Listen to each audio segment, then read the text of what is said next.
Autism जैसे ही हमें पता चलता है कि हमारा बच्चा ऑटिज़म स्पेक्ट्रम में फ़ॉल करता है, तो एक तरीके से ये हमारे लिए शॉक की तरह से होता है कि ऐसे कैसे हो गया, हमारा बच्चा ऑटिज़म में आ गया। और सबसे पहला स्टेप होता है हमारा कि चलो चल के इसको रिसर्च करते हैं इंटरनेट पे, क्योंकि आपके डॉक्टर ने या पीडियाट्रिशियन ने आपको जस्ट बताया कि लुक्स लाइक कि आपके बच्चे के अंदर ऑटिज़म के साइंस हैं,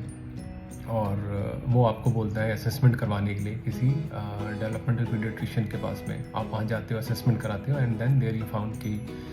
हाँ, मेरे बच्चे के अंदर कुछ सिम्टम्स हैं ऑटिज़म के। तो मान के चलिए अभी आपका बच्चा 1.5 साल का या 2 साल का ही है, जब आपको पता लगा और आपने इंटरनेट पर पढ़ना शुरू किया, तो वहाँ पर इतनी इन्फॉर्मेशन है माइल्ड टू सीवियर केसेस की कि जिसे देख करके आप एकदम से डिप्रेस हो जाते हो कि ये तो ज़िंदगी ख़त्म हो गई, अब कुछ नहीं हो पाएगा मेरे बच्चे का, और एकदम स्ट्रेस में आकर के आप रहना शुरू कर देते हो। अब सवाल ये है कि जैसे ही आपको पता चलता है कि आपका बच्चा ऑटिज़म स्पेक्ट्रम में है, तो करना क्या चाहिए। और ये भी एक चीज़ है कि आप जिस शहर में रहते हैं, जिस जगह पर रहते हैं, वहाँ पर क्या है, इस तरीके के डॉक्टर्स हैं जो आपको पहली बात ये कि डायग्नोसिस में हेल्प कर सकें, आइडेंटिफाई कर सकें कि हाँ, आपका बच्चा वाकई में ऑटिज़म में है। ये एक बहुत बड़ा कंसर्न है। तो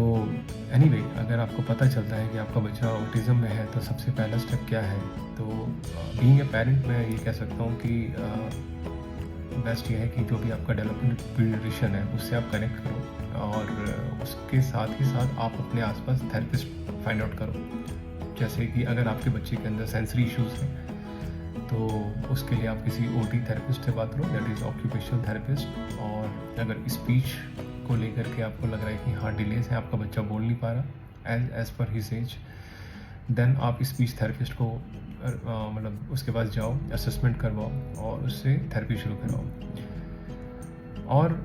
अगर आपके बच्चे का जैसे कह सकते हैं कि गट इश्यूज़ हैं या दूसरे तरीके की प्रॉब्लम्स हैं, वो सब चीज़ों पे आप किसी अच्छे डॉक्टर से बात करो और धीरे धीरे शुरू करो, क्योंकि ऑटिज़म एक तरीके से इंटरनल और एक्सटर्नल दोनों लेवल पे काम शुरू करना होता है, ताकि अगर उसकी बॉडी के अंदर कुछ ऐसी चीज़ें हैं, कुछ केमिकल्स हैं, कुछ मेटल्स, हैवी मेटल्स वगैरह हैं, तो उसके ऊपर आप काम कर सको, ताकि उसको इंटरनली वो काम हो सके। इसमें एक सबसे बड़ी प्रॉब्लम ये है ऑटिज़म के अंदर कि जो मतलब पेरेंट्स जिनका जस्ट रिसेंटली पता लगा है, तो वो यहाँ वहाँ पढ़ना शुरू कर देते हैं, और बहुत सारे लोग इस टाइम पे ऐसे बैठे हैं जो अलग अलग तरीके के ट्रीटमेंट प्रोवाइड कर रहे हैं, जो कि